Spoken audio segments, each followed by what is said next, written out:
Roger, welcome to my booktube channel, books and reading and stuff. This video will be my August reads. It's a bit early for an August wrap up, but this month has been better than previous months for reading. I've finished 8 books already and I hope to finish another 2 before the end of the month. I had a short break in Pasanauri. Pasanauri is an hour and a half north of Tbilisi. It's where the 2 river Aragvis meet, the white Aragvi and the black Aragvi. This is Pasanauri, black Aragvi, white Aragvi. Focus! Before I went away, I finished 2 books. The first was Northanger Abbey by Jane Austen. This I was reading in Jane Austen July and it spilt over for me into August. It was an interesting read. It's my least favourite of the Jane Austen books I've read so far. I prefer Emma and I prefer Pride and Prejudice. Catherine Morland, the protagonist, is 17 years old and she's very much affected by the Gothic novels of Anne Radcliffe that she reads. When she's invited as a guest to Northanger Abbey, she suspects the host of having done away with his wife because of what she's read. It's an interesting book. The second book I read was And Their Eyes Are Watching God by Zora and Neale Hurston.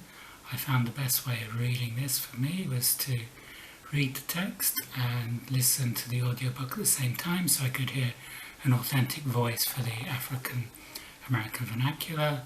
It's an interesting book set at the beginning of the 20th century about this woman who goes down to Florida where goes to live in this all-black town, and her husband is aiming to be the mayor and a big shot in this town.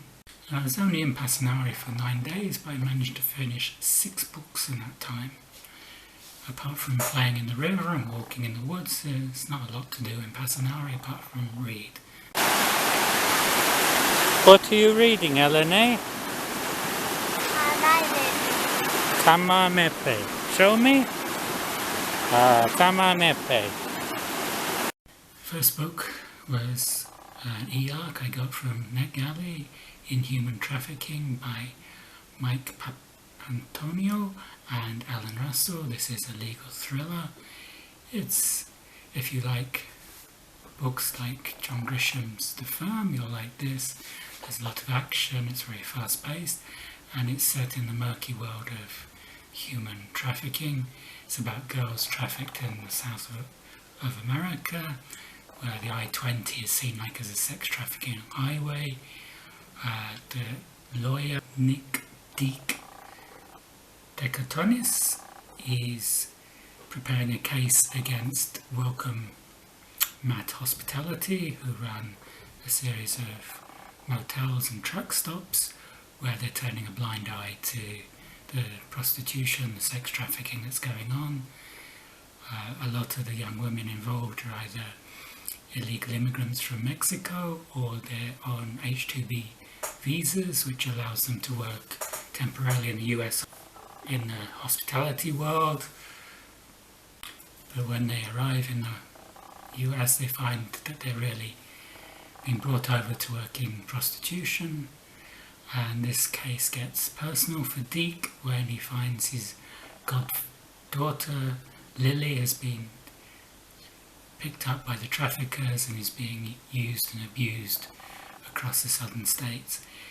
It's a fast-paced read and it's about an important topic that people tend to turn a blind eye to.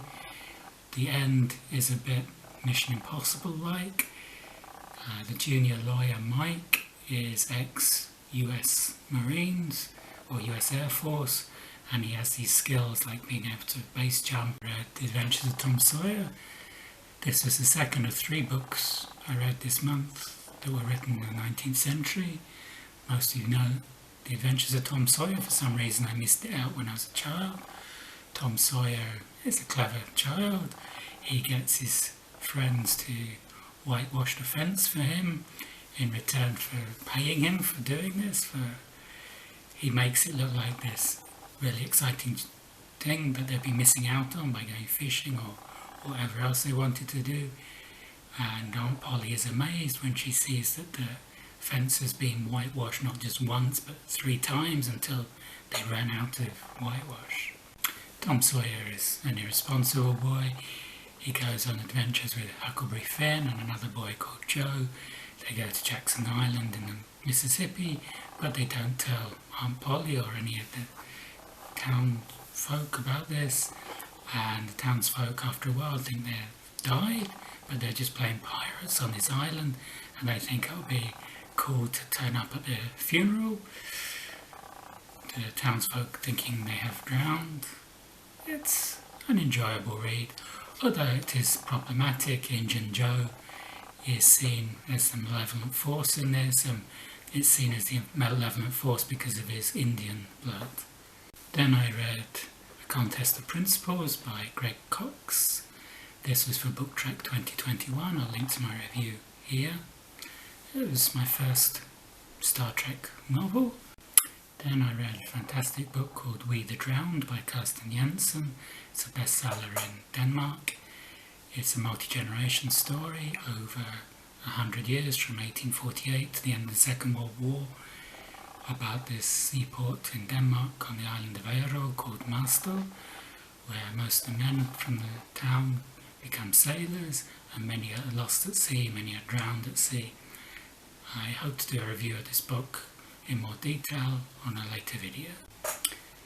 The third book I read that was written in the 19th century was The Gambler by Fyodor Dostoevsky. I talked a little bit about this in my end tag video, I'll link to that here. It's about the world of gambling. The central character, Alexei Ivanovich, goes to a German spa town, Roulettenberg, where he's hooked on the pleasures of the roulette wheel, and then the grandmother of his employer comes to Roulettenberg and she also gets hooked on this gambling. Dostoevsky was no stranger to gambling himself. He gambled away his wife's wedding ring at one time. The final book I read on my vacation was The City That Barks and Roars. This I got through Book Sirens. It's by J.T. Bird. It's a very funny book. It's like Zootopia for grown-ups. It's a noir book, but all the characters are animals, anthropomorphic animals. The only human in the whole book is one that's a carnival exhibit. Our main character is Frank Penguin, who's a hardened detective, who's quite a grumpy sort, who wears a fedora. It's a lot of fun. It plays with the traditional noir tropes, and if you like the idea of it, I would encourage you to give it a go.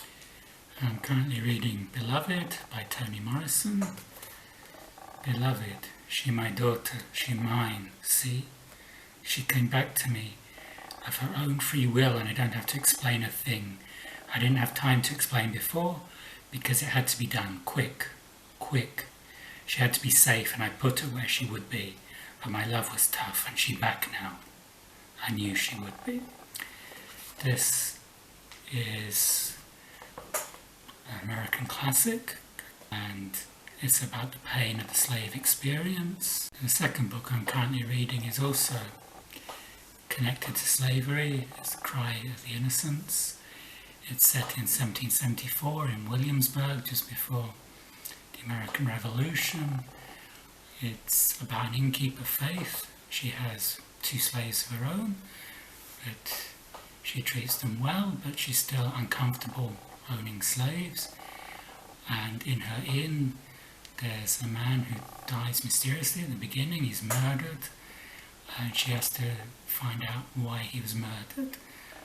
The accused is his runaway slave girl, Stella, who's brought back to the town and saved from lynching by the British captain, but she still faces a trial and she'll probably hang. So that was my August reading. If you like this video, you can like and subscribe below, and I'll see you on the next video. Bye.